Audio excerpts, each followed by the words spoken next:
귀로 여는 세상, 영심이의 책방에 오신 여러분 환영합니다.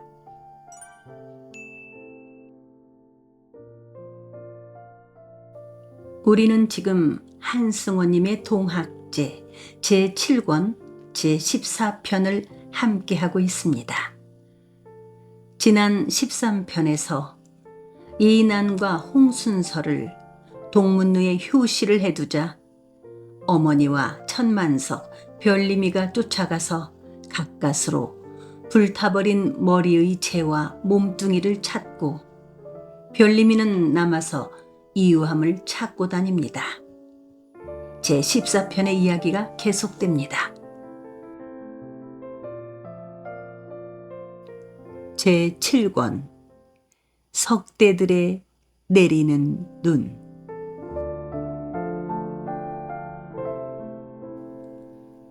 전녹두를 위하여. 어마어마하게 지체 높은 한 안악내의 행차처럼 차린 가마 속에 전봉주는 실려 있었다. 전봉주는 눈을 감고 있었다.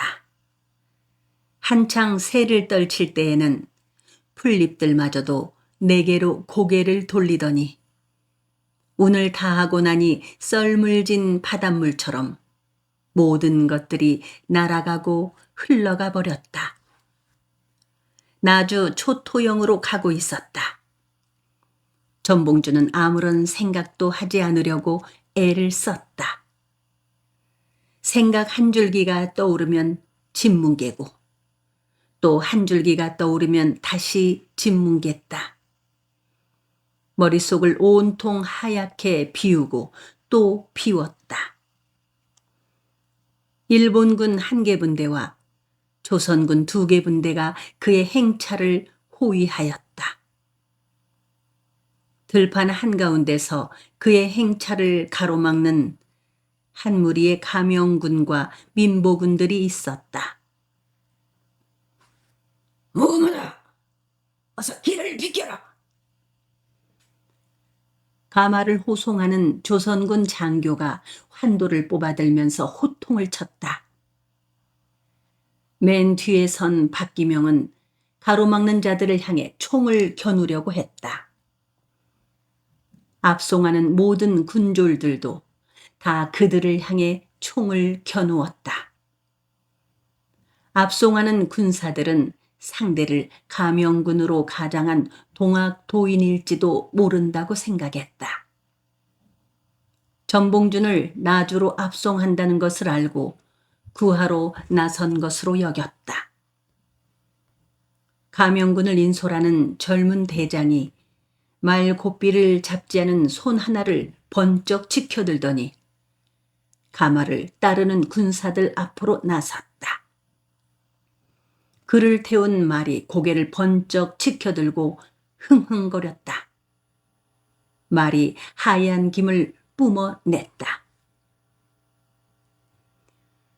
요즘 그러한 행차를 가장하고 다니는 동학 비도의 괴수들이 있어 도색하려는 것이다. 어서 가마문을 열어라. 나는 가명총서 김성규다.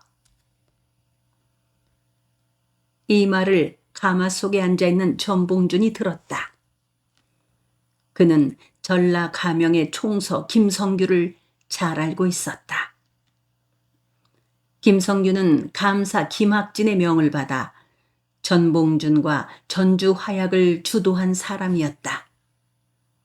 또 그는 감사 김학진의 명에 따라 전라도 53개 여룹의 관장들과 동학도인들의 집강소에 협조하라는 감결을 손수 써서 내려보낼 때 전봉준에게서 결재를 받았다.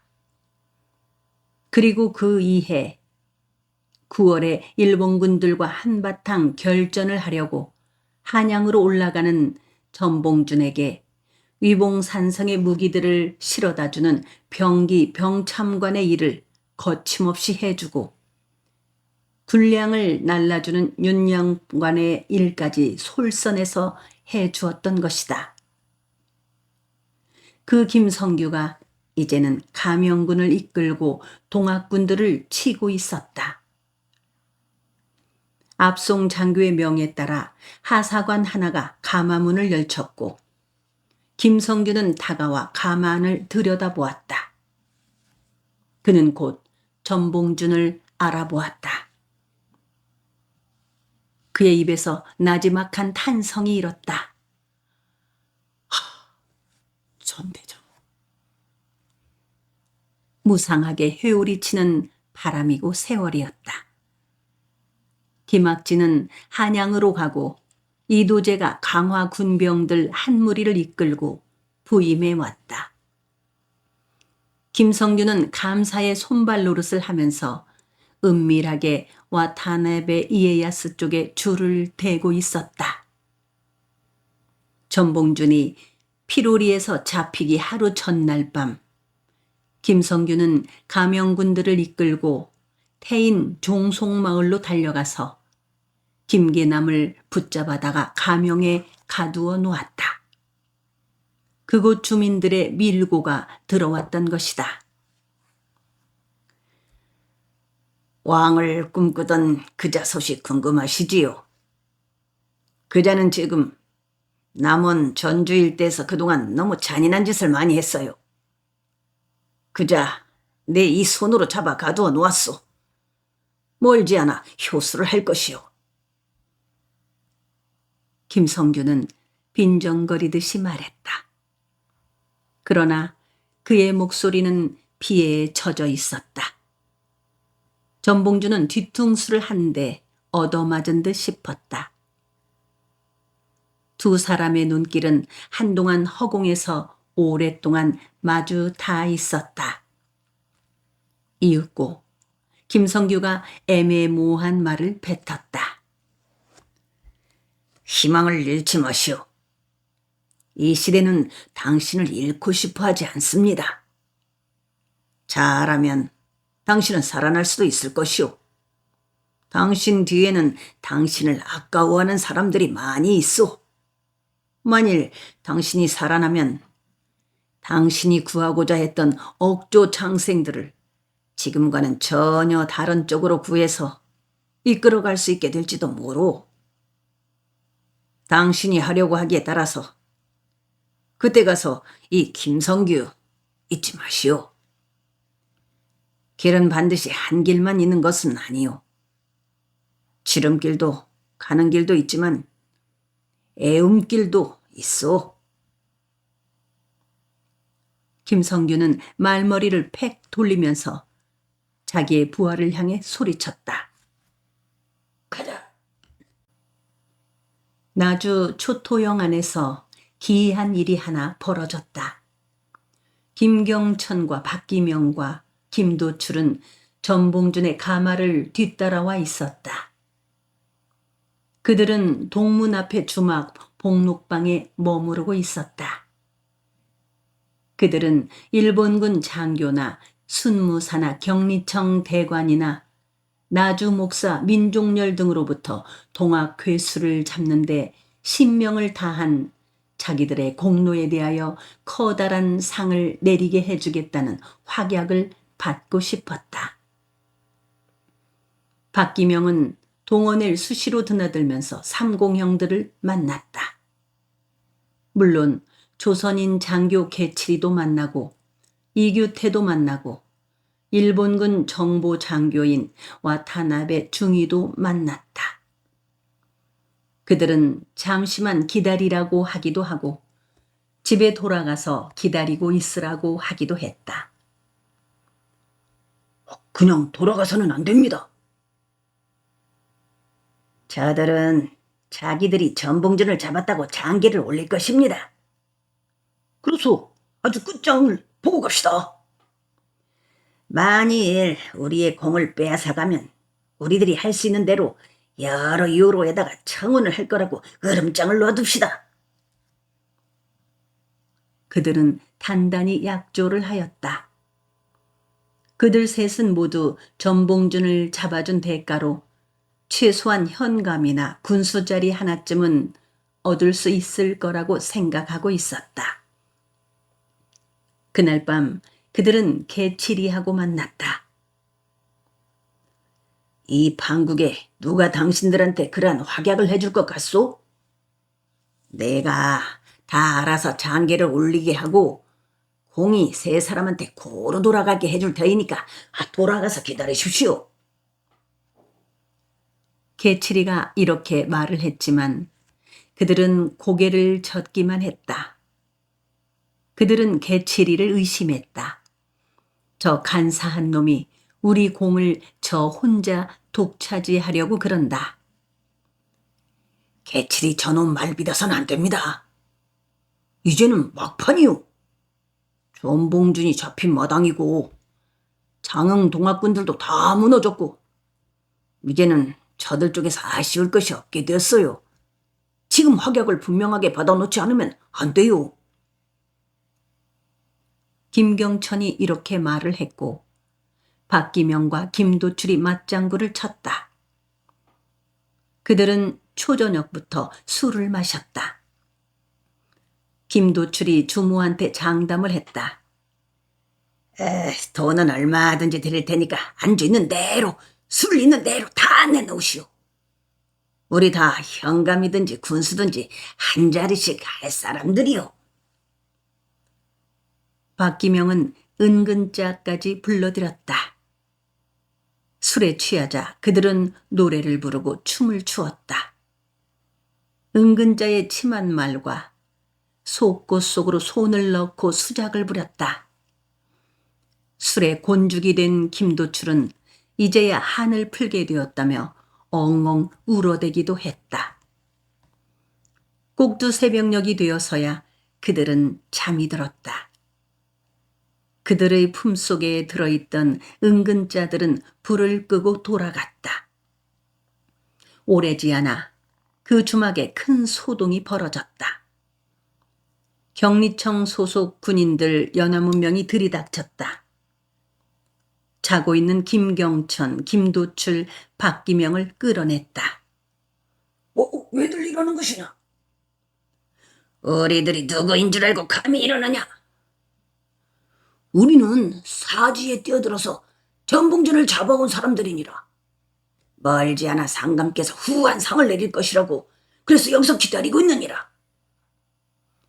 우리는 멀지 않아 군수가 되어 나가게 될지 현감이 되어서 나가게 될지 모르는 사람들이니라. 군사들은 혀꼬부라진 소리로 호통을 치는 그들을 우악스럽게 다루었다. 창대와 환도 자루와 총의 개머리판으로 가슴과 옆구리를 짓짓고 발길로 걷어찼다. 포박을 지어 끌고 갔다. 개수작하지 마라. 전봉준을 탈옥시키려고 기어든 동학배들이라는 발고가 들어왔느니라. 군인들이 퉁명스럽게 말했다. 뭐시라고? 대관절 어느 놈이 그런 발고를 했단 말이냐? 야, 너희 대장 불러라. 와타네베 중이 불러오너라. 개칠이 불러와. 김도출과 박기명과 김경천은 황급하게 소리쳐댔다. 군사들은 코방귀를 뀌기만 했다. 그들을 장대로 이끌고 갔다. 말뚝에 묶어놓고 총살을 시켜버렸다. 바야흐로 핏빛 해가 영산강 저 건너의 지평선 위에서 떠오르고 있었다. 전봉준을 한양으로 압송하라는 명령이 내렸다. 수레 위에다 참나무로 얽어 튼튼한 옥을 만들었다. 밑동이 팔뚝처럼 굵고 송곳처럼 끝이 뾰족한 뿔이 뒤로 넘어진 황소가 그 수레를 끌고 갔다. 참나무 옥 속에는 두 손을 등 뒤로 돌려 포박된 전봉준이 탔다. 전봉준은 이때껏 부상당한 다리를 치료받았을 뿐 아무한테서도 문초를 받지 않았다. 그를 치료해준 의사는 미국인 선교사인 길보태, 길보연 부부였다. 이규태의 군사 한 개 소대가 수레 뒤쪽과 양옆을 호위했다. 일본군 한 개 소대가 그 앞송하는 수레를 앞장서서 행진해 갔다. 장교 한 사람이 말을 타고 그들을 인솔했다. 그 마차로부터 500여 걸음쯤 앞에 척후병 둘이 나아가면서 전방을 살폈다. 그 마차 뒤쪽으로 300여 걸음 떨어진 곳에 두 사람의 군사가 뒤쪽을 경계하면서 오고 있었다. 또 그로부터 100여 걸음 떨어진 곳에 두 도포 차림의 남정네가 말을 탄 채 뒤따랐다. 그들 가운데 얼굴이 거무튀튀한 남정네는 일본군 정보장교 와타나베 이에야스이고, 작달막한 키에 고리 눈인 남정네는 조선군 정보장교인 개칠이었다.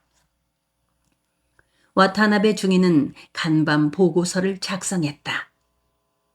그는 그러기 전에 개칠이를 불러놓고 많은 것을 물었고 보고서에 그의 말을 참고하였다. 정보국장 합학계에 올립니다.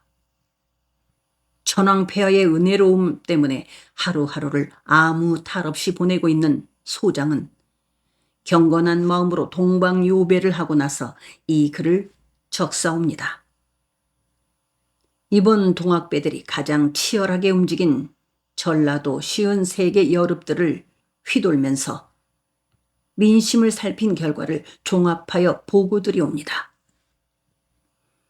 보고서를 쓰기에 앞서 소장은 돌아가신 제 할아버지에 대한 것을 잠깐 말씀드릴까 하옵니다.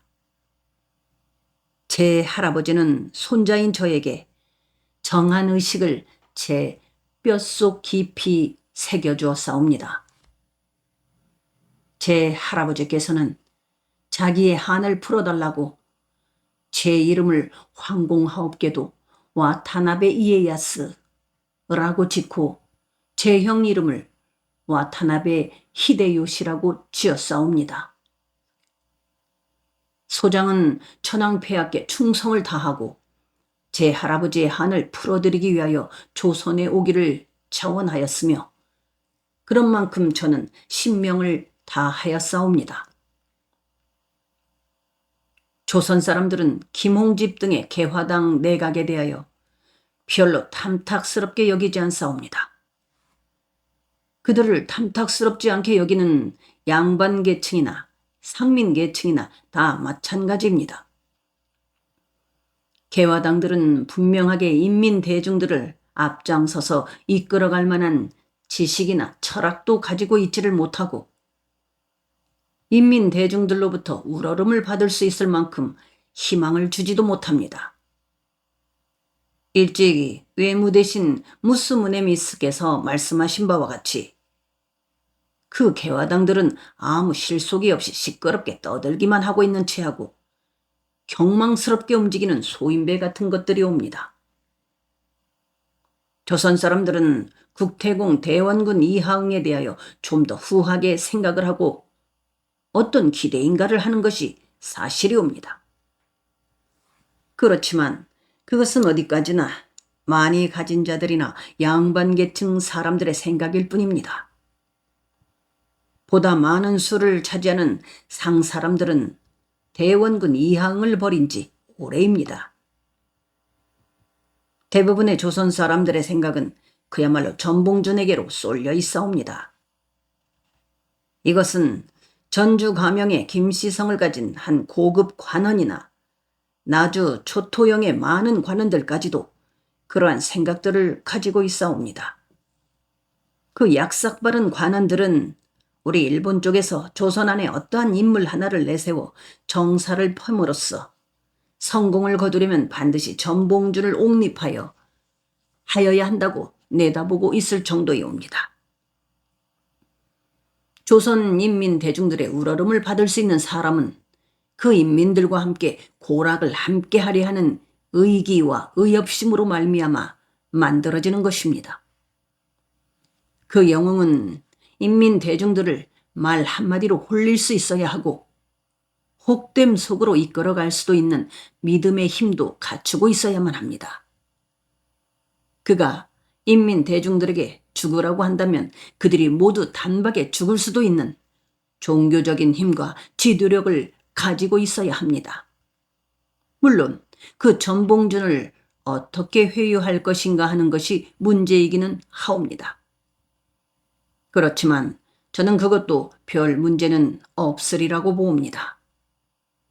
이번 전라도 여러 여룹들을 휘돌아다니면서 그러한 확신을 얻었사옵니다. 조선 사람들은 부리기에 따라 얼마든지 달라지는 속성을 가진 족속들이옵니다.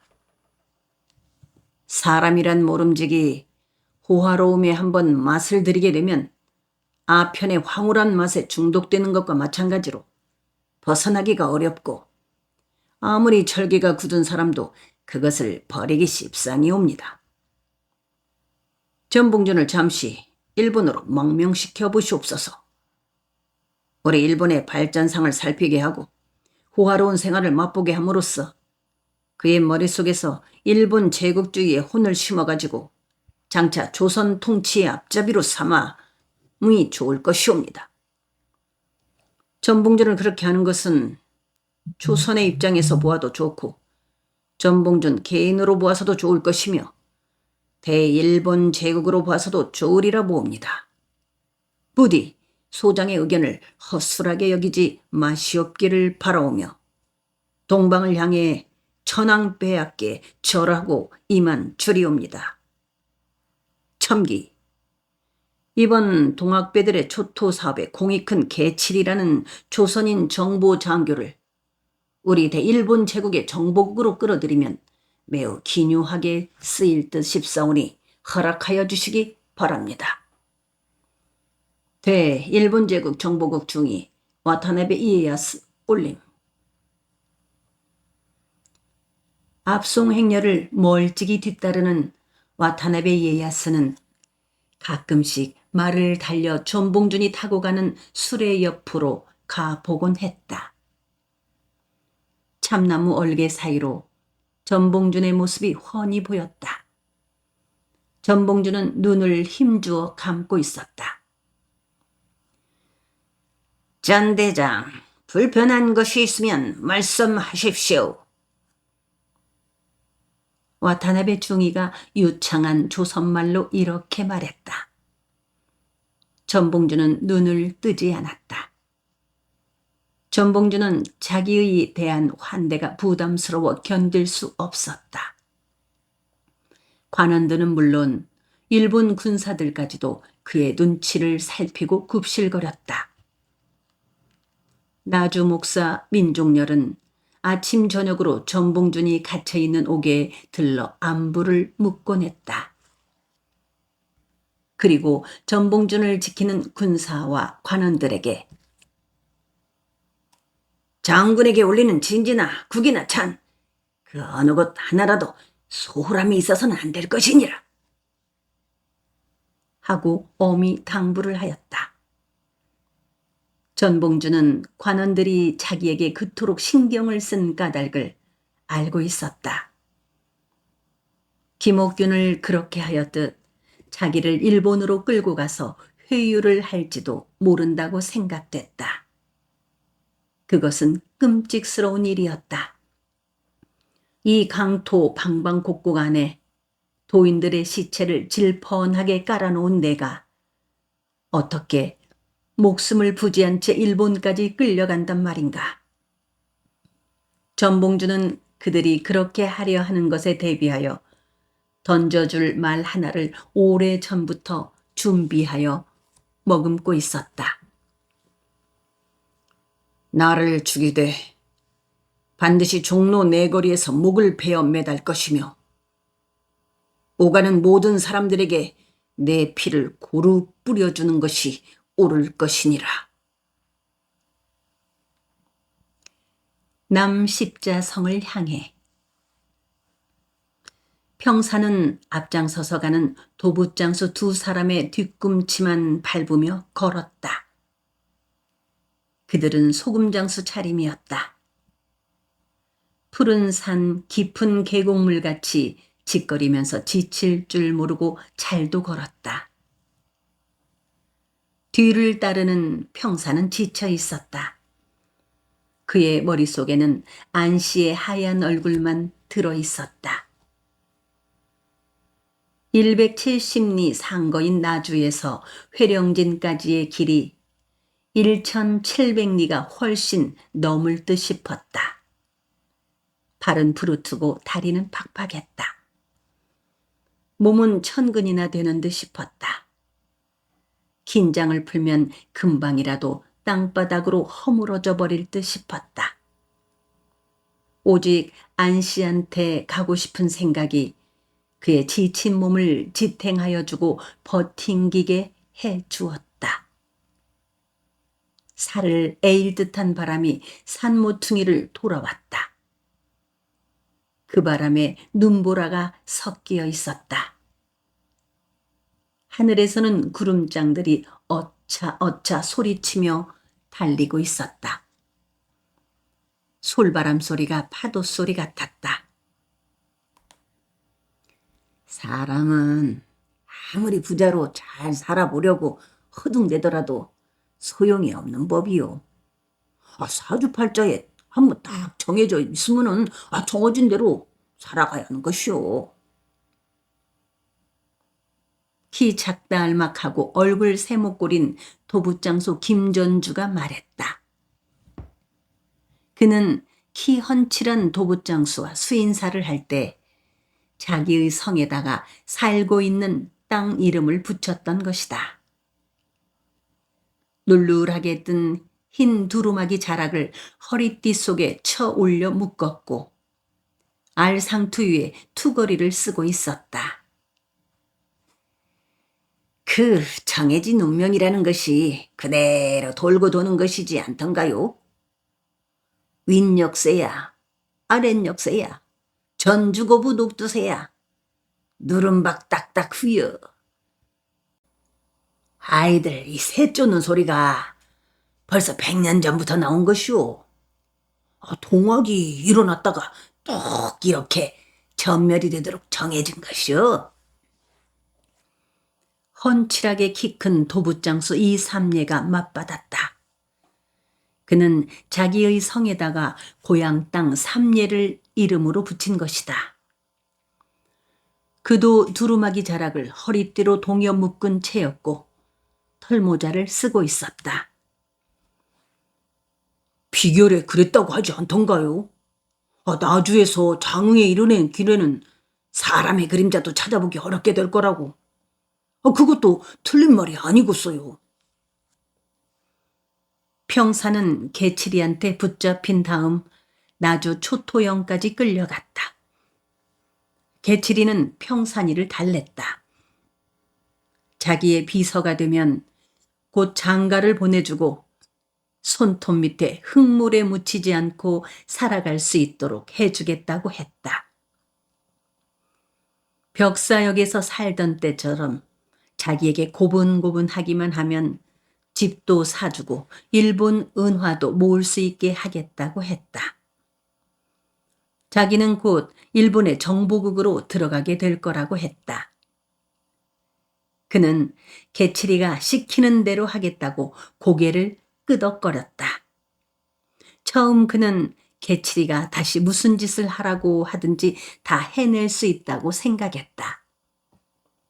미역질을 하자고 해도 들어주고 남근을 핥아달라고 해도 핥아줄 수 있다고 생각했다. 하루 가고 이틀이 가면서 평산의 생각은 달라졌다. 도망쳐 갈 기회를 노렸다. 평산의 속을 뚫어본 개칠이가 하루는 너 돌아가 보아야 죽는다. 동학군에 나간 놈들은 다 멸살을 시킨다. 또 설사 살아난다 봐야 종노릇만 하고 살 것 아니냐? 그래도 그 지긋지긋한 데로 가고 싶으냐? 혹시 너 정준 여인네 있냐? 가고 싶으면 말없이 도망가려 하지 말고 분명하게 말을 하고 가거라. 하고 말을 했다. 그 말을 어떻게 믿을 수 있단 말인가? 평사는 진저리를 쳤다. 개칠이가 무서워졌다. 개칠이에 대한 신뢰감이 없어진 것은 김경천과 박기명과 김도출이 죽은 뒤였다. 큰 고기를 잡기 위해서는 과감하게 작은 고기들을 버려야 하옵니다. 놔두고 있어 봐야 앞으로 귀찮기만 할 것이옵니다. 자꾸 자기들의 공을 앞세울 것이고 또 그들을 그렇게 죽였다고 하면 시원해하는 축이 있을 것입니다. 전봉준을 밀고 해서 잡히게 했다는 사람을 죽여준다는 것은 우리에게 이롭습니다. 평사는 개칠이가 일본군 장교인 와타나베한테 이렇게 말을 하는 것을 들었던 것이다. 평사는 몇 번 망설이다가 결국 개칠이에게 가겠다는 말을 하지 않고 도망을 쳐 나왔다. 내가 회령진에 갈 때마다 정해놓고 먹는 주막 주인이 김닷줄이란 사람인데 수염이 나지 않는 고자요, 고자. 주모는 점단이라는 제법 희끗번덕한 여인네인데 자식이 없을 수밖에 없는 일이었어. 그래서 수양딸을 두었소. 근데 그 수양딸 이름이 꼬실이라는 제법 반반한 처자였는데 그 사람들 사는 것을 보아도 한 번 정해진 사주팔자는 어찌할 수 없다 싶습디다. 이 삼례가 말했다. 그의 코는 주먹만 했고 말을 할 때마다 그것이 실룩거렸다. 코끝이 검붉었다. 그는 스스로를 술꾼이라고 했고 한량이라고 했다. 그는 무슨 말끝에선가 문득 묻지도 않은 말을 했다. 나는 그 물건 하나는 타고났어. 나하고 한번 동품을 한 여인네는 절대로 떨어지지 않아요. 그냥 사죽을 못 쓰고 덤벼들곤 하요. 그들 두 사람은 예사 도부장수들이 아니었다. 회령진에 밀수로 들어온 박예품을 받아가지고 전주 성안의 양반집에다가 먹이는 장사치들이었다. 시계, 분, 구리무, 비단, 금부치, 사탕들을 주로 취급했다. 회령진에 들어온 물건들이 강경이나 군산이나 법성포를 통해 들어오는 것보다는 더 고급스럽고 값도 싸다고 이 삼례는 말했다. 김전주는 이번에 처음으로 이 삼례를 따라 회령진으로 가고 있는 것이었다. 김닷줄하고 점단이는 그동안 술장사, 밥장사를 잘해서 일본 은하를 제법 모았다고 소문이 났어요. 그 돈이 모두 어디로 가겠소? 수양딸한테로 갈 밖에. 그런데 재물도 그것을 지닐 수 있는 복이 있어야 가지고 살게 되는 법 아니오? 이 삼례는 말을 끊고 잠시 뜸을 들였다. 평사는 이유암에게로 시집을 온 꼬시리를 떠올렸다. 나룻머리 주막에 들러 물을 청해 마신 적이 있었다. 꼬시리는 키가 작달막하였고 고수머리인데다 얼굴이 오동통하고 가무잡잡했다. 입술이 두툼하며 엉덩이가 실팍했다.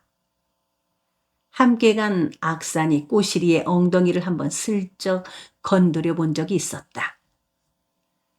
아이고, 너도 수컷이라고.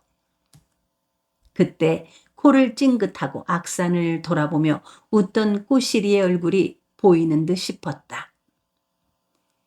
그런데 시집을 잘못 간 것이여. 이 삼례가 말을 이었다.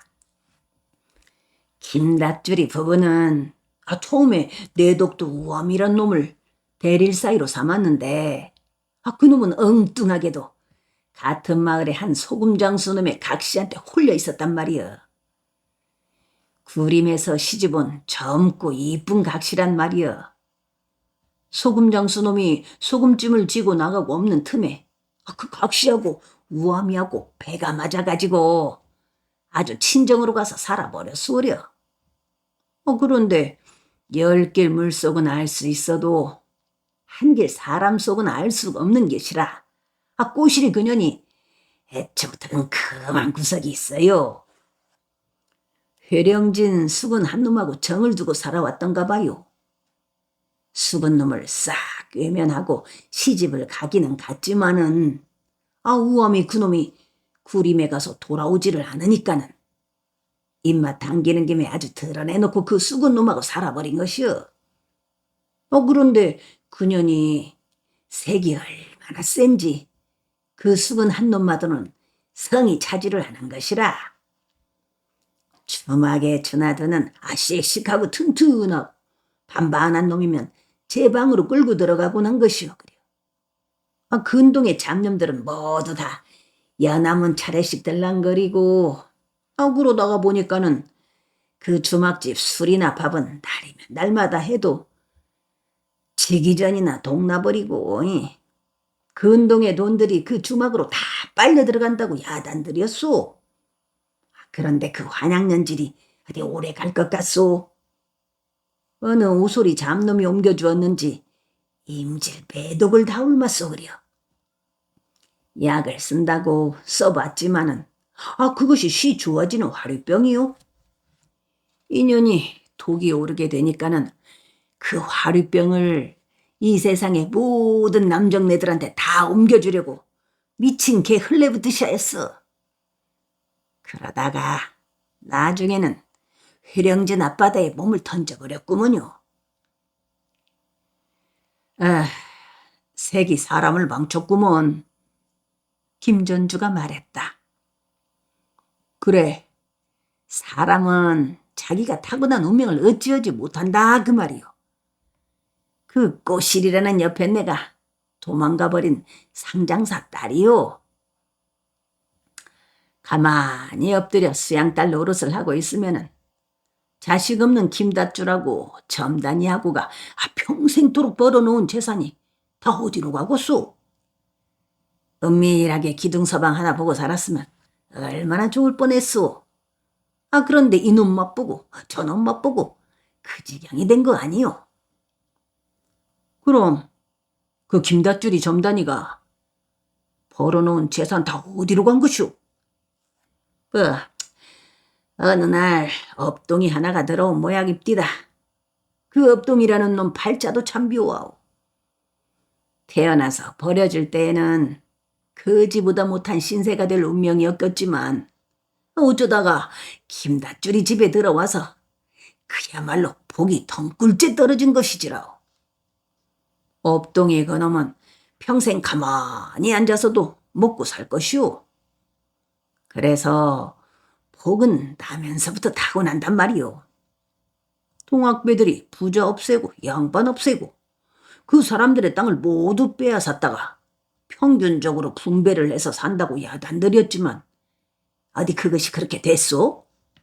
또 그렇게 일내 살았다고 할지라도 그 복 없는 것들이 그것을 평생토록 움켜쥐고 살았겠소?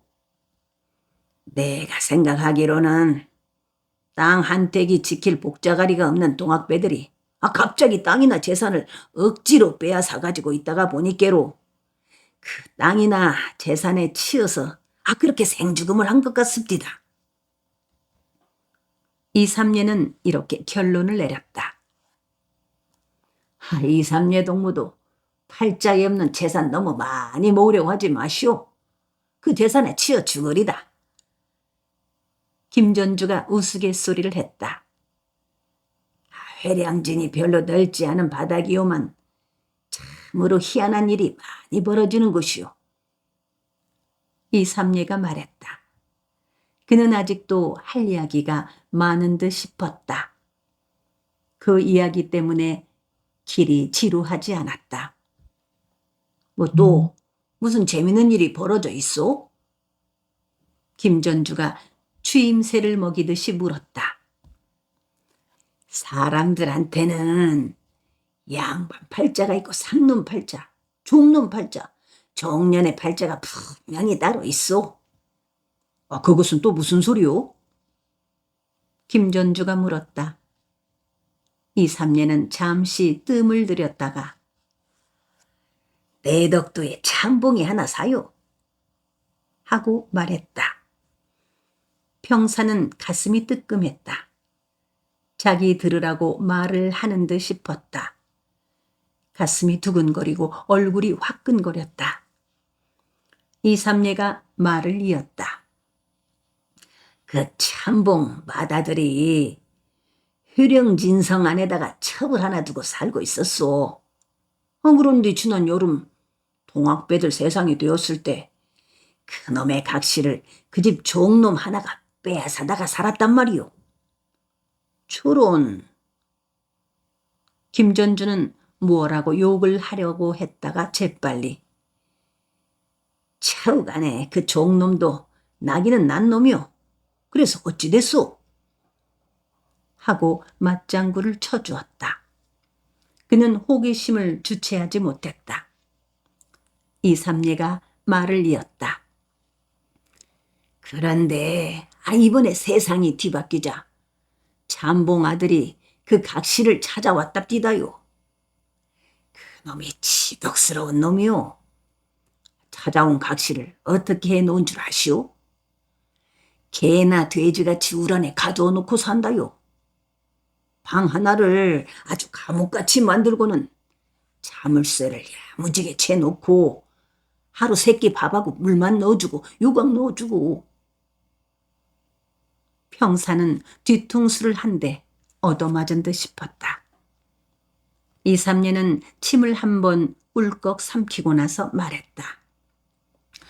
그것만 봐도 내 말이 맞지 않소. 그 참봉 아들놈의 각시는 분명히 양반으로 태어났지만서도 살아가기는 종년의 팔자로 살게 되어 있는 것이라오. 여인네 팔자라는 것은 두rum박 팔자라고 하지 않소. 제 아무리 양갓집에서 금이야 오기야 하고 태어난 년일지라도 종놈을 따라 살게 되면 종년이 되는 것이 아니오. 그렇소. 그건 그렇소. 김전주는 고개를 끄덕거렸다.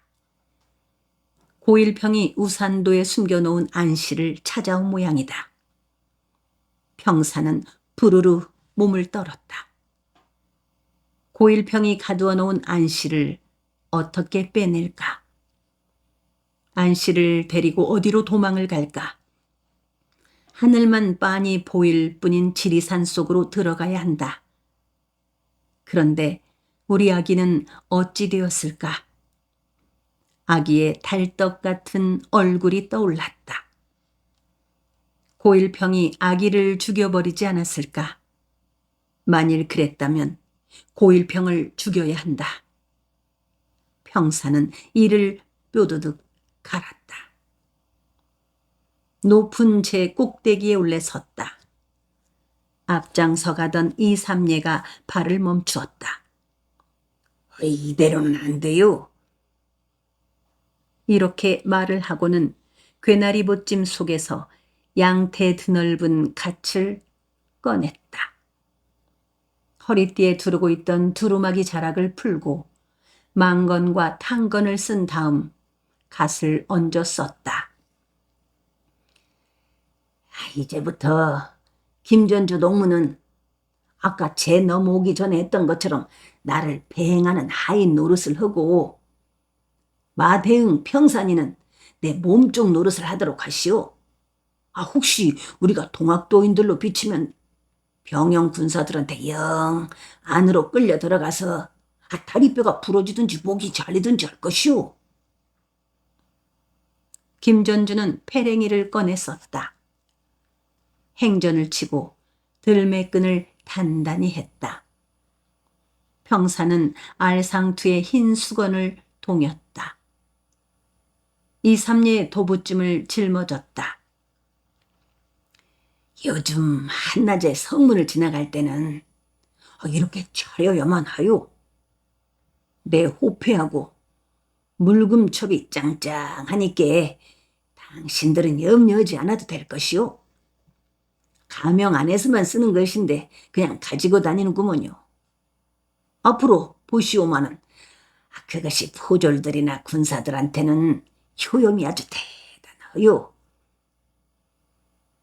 병영 성문을 지날 때 이삼례는 나는 회령진 만우 장군의 기실이요 하고 말했고, 기첼 포교는 그의 호패만 보고는 세세 행장을 더 의심하지 않고 통과시켰다. 병영성을 벗어난 다음 이삼례가 말했다. 집강소가 한창 야단 법석을 떨 때가 참말로 편하기는 하더라. 동학군들이 전주에서 얻어가지고 온 물침첩 한 장이면은 못 갈 데가 없었다니까. 그때는 일부러 병영성을 피해서 남평으로 해서 가리찌하고 자울제를 넣어 다녔는데, 거기 있는 도적들도 물침첩 가지고 다니는 사람들을 건드리려고 하지를 않았어. 오히려 굽실거리면서 어서 가보라고 하더구만. 장령성을 왼쪽에 두고 탐진강을 건넜다. 자울제를 앞두고 이삼례는 갓을 벗어버렸다. 평산에게서 도부쯤을 달라고 하여 짊어졌다. 다들 차림을 바꾸시오. 여기서 양반 행세를 했다가는 목이 안 남아나요. 동학배들이 다 도둑이 되었어. 그것들이 시파리같이 득실거리는데, 그것들은 민보군들이나 양반들 알기를 제 애비 잡아먹은 원수보다도 더 미워하요. 김전주는 다시 소금장수 차림을 했다. 평사는 도망자의 차림 그대로였다.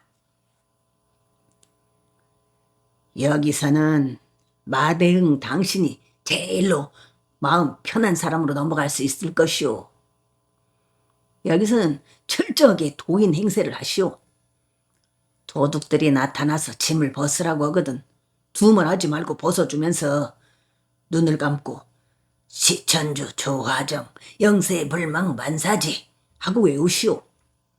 그리고 어디 갔다가 오느냐 하면은 가보세 하고 적주들을 따라다니다가 을미적 병신 될까 싶어 못 왔는데 인제야 좀 잠잠해지는 듯 싶어서 고향으로 새끼들을 찾아가고 있소. 이런 투로 대답을 하시오. 한데 자울제 꼭대기에서 일을 당했다. 도둑들 5이 나타나 그들에게 짊어지고 있는 짐들을 모두 부려놓고 가라고 했다. 이삼례가 두 말도 하지 않고 소금찜을 벗으면서 도인들처럼 주문을 외웠다. 김전주도 짐을 벗어주며 주문을 외웠다. 아따, 그것들 연습 많이 하고 다닌다. 몸집 뚱뚱한 도둑 하나가 빈정거렸다. 평사는 벗어줄 짐이 없으므로 우물쭈물하고 있었다. 뚱뚱한 도둑이 너는 벗을 것이 없으면 바지라도 벗어! 하고 소리쳤다. 평산이 바지를 벗으려고 하자 우두머리인 듯한 키 큰 도둑이 됐다! 나는 그냥 가거라! 하고 무뚝뚝하게 말했다. 그 도둑은 구레나룻이 무성했다. 그는 한털부처였다. 직위금지 원희대강, 접장어른들 우리는 왜 안 보내주시옵니까? 이삼례가 우두머리 도둑 한털부처를 향해 물었다. 너희들 둘은 너무 반질반질하게 달아졌다. 뚱뚱한 도둑이 대신 대답을 했다. 그 반질반질한 껍데기를 활딱 벗기고 나서 보내주마. 아이고, 접장날이 살려주십시오.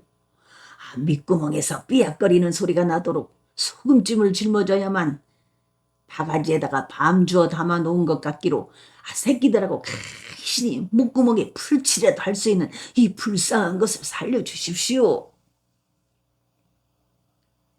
저는 70당년 늙은 양친을 모시고 있사옵니다. 보내주십시오. 체구자그마한 도둑이 이 삼녀의 짐 속에서 양태 드넓은 갓을 꺼내었다. 그 도둑은 김성분이었다. 우리는 척 보면 삼천리다. 이런 박쥐 같은 것들. 마을에서는 민복은 행세하고 여기 와서는 동학도인의 행세를 하고 내 칼이 피를 뿜기 전에 와서 썩 이실직고 하랬다. 너희들 회령진에서 밀수 박내품 도부장사라는 놈들 아니냐? 네 놈은 20날 전에도 이 죄를 넘었지 않았느냐? 그때는 속았지만 이제는 다시 속지 않는다 이놈아. 회령진 만호하고 일본 놈 와타나베하고 짜고 해먹는 박내품 밀수에 대해서 우리는 잘 알고 있느니라. 박예품 사려고 가지고 가는 은하들을 모두 내놓지 않으면 이 칼이 가만히 있지 않을 것이니라. 살려주십시오. 뭐든지 있는 대로 다 드리겠사옵니다. 목숨만 살려주십시오. 이 삼례와 김전주는 부들부들 떨면서 은화를 모두 내놓았다. 도둑들은 두 도부장수를 보내주었다. 그렇지만 그들이 제 아래로 내려가서 뒤쫓아가서 목을 베어버렸고 가까운 숲속으로 끌고 가서 파묻어버렸다. 마장골 모퉁이를 돌면서부터 평사는 몸이 후들후들 떨렸다. 침착해야 한다고 마음을 다져먹지만 뜻같이 되지 않았다. 회령진 성문이 보였다. 만일 저 성문을 통과할 때에도 몸이 이렇게 떨리면 어떻게 할까? 성문직이 수군의 모습이 보이는 순간 평사는 성문 쪽으로 가던 몸을 재빨리 돌렸다. 문직이 수군이 너 이놈 동학군에 나갔다가 오는 것이지? 하고 목덜미를 낚아챌 것 같았다. 평사는 뒷산 숲속의 양지 바른 곳에서 한나절을 보냈다. 천관산 모퉁이를 돌아온 폭풍이 바다를 발칵 뒤집어 놓았다. 바다에는 까치 파도들 뿐이었다. 평사는 춥고 배가 고팠다. 회가 동했는지 꼬르륵거렸다. 사지가 얼어붙은 듯 뻣뻣해졌다. 가슴 속에 후회의 물결이 까치 파도들처럼 밀려들었다. 도망을 치지 않고 개치리 밑에 붙어 살면서 아씨마님에 대한 이야기를 할 것을 그랬다. 개치리가 아씨마님을 데려다가 살도록 해줄지도 모르는 것을 그랬다. 개치리는 넉넉하게 그렇게 해줄 만큼 권세도 있고 아량도 있을 터인데 그랬다. 평사는 고개를 저었다. 내가 양반집 아씨마님 안씨를 데려다가 숨어서 살고 있다고 하면 나를 두들겨 팼을 것이다. 당장 목을 치라고 했을 것이다. 나를 죽이고 그 아씨마님 안씨를 차지해버렸을 것이다. 개치리는 이제 양반들의 손발이 되어 있다. 필요할 때는 달콤한 말을 하여 이용을 하고 필요 없을 때는 과감하게 잘라내듯 없애는 사람이다. 잘 도망쳐왔다. 하고 평사는 이를 악물었다. 이제는 어느 누구도 믿어서는 안 된다. 나는 혼자서 내 일을 헤쳐나가야 한다. 해가 뒷산 너머로 떨어졌을 때에야 용기를 냈다. 이렇게 겁을 내고만 있으면 아씨마님과 아기를 구할 수 없다. 이판사판이다. 죽을 때 죽더라도 하는 데까지 해보고 죽어야 한다. 죽기는 왜 죽는단 말이냐? 나는 죽지 않을 것이다. 그동안 죽을 고비를 몇 차례 넘겼느냐? 내가 죽을 자리에 들기만 하면 구해주곤 하는 귀신이 있다. 우산도 앞바다에서 돌아가신 어머니의 혼백이 나를 도와주고 있다. 어디 갔다고 와? 성문 안쪽에서 찬바람을 피하고 서 있는 깡마른 문지기 하나가 무뚝뚝하게 물었다. 내 덕도 고참봉집 노비온데 대흥에 의원을 모시러 갔다가 그냥 오는구먼요. 그 의원도 요즘에 독한 곡불이 들었다고 끙끙 앓고 있어서. 종이라고 말을 하지 않고 노비라고 말을 하면 사람들은 더 함부로 하려들지 않는다는 것을 평사는 잘 알고 있었다. 그는 부들부들 떨면서 자기가 드러낸 거짓말에 탄복을 했다. 의원들도 곡불을 앓는다더냐? 작다알막한 문지기가 빈정거렸다. 엽전 한 술에 실어다 주고 공명첩지 한 장 꾸겨 쥐고 들어와서 개투성이들을 지렁이 밟듯이 한다는 그 참복놈 아직도 숨이 붙어있느냐? 깡마른 문지기도 빈정거렸다. 너 이놈 그렇게 어슬렁어슬렁 다니지 말고 불알 두 쪽이 떨어져 달아나지 않을 정도로만 어서 뛰어가거라. 덜덜 떨고 있는 것을 보니 내 눈 금방 얼어 죽게 생겼다. 평사는 그들에게 허리를 한번 굽혀주고 달려갔다. 마장골 쪽 동문은 저승길보다 더 고약스러운 길이라고 소문이 나 있었다. 대흥면 쪽에서 와가지고 내덕도로 건너가려면 반드시 이 성문을 통과해야만 나룻배를 탈 수가 있는 것이었다. 그 문을 지키는 문지기들의 행투가 저승문 지키는 사자들보다 더 험악했다. 보따리를 뒤져서 값진 것을 빼앗기도 하고 건방지다고 하면서 배와 가슴을 쥐어 지르기도 했다. 평산에게는 회령진 안골목이 눈에 익었다. 고일평이 첩하고 먹고 살 양식을 짊어다 주느라고 이 골목길을 여남은 차례나 오르내렸던 것이다. 고일평의 작은 집은 그 골목길이 막다른 곳에 있었다. 날씨가 차서인지 지나다니는 사람이 없었다. 대문이 굳게 닫혀 있었다. 담은 별로 높지 않았다. 뒤란 쪽 마당 뒤에서 굴뚝에서 하얀 연기가 뭉게뭉게 피어올랐다. 부엌 쪽에서 그릇 달그럭거리는 소리가 났다. 저녁밥을 짓고 있는 것이었다. 바야흐로 땅거미가 내리고 있었다. 뒤쪽 담을 넘어 들어가 볼까. 들키는 날엔 군관청으로 끌려가게 된다. 한번 끌려 들어가면 살아나올 수 없다. 어두워지기를 기다리자고 생각했다. 골목길을 걸어 내려갔다가 다시 올라왔다. 새까만 어둠이 들어찼을 때에 평사는 뒷담을 넘어 들어갔다. 부엌문 틈으로 안을 엿보았다. 한 여인네와 두 남정네가 마주 쪼그리고 앉아 저녁밥을 먹고 있었다. 여인네는 바가지에만 물밥을 떠먹고 있었다.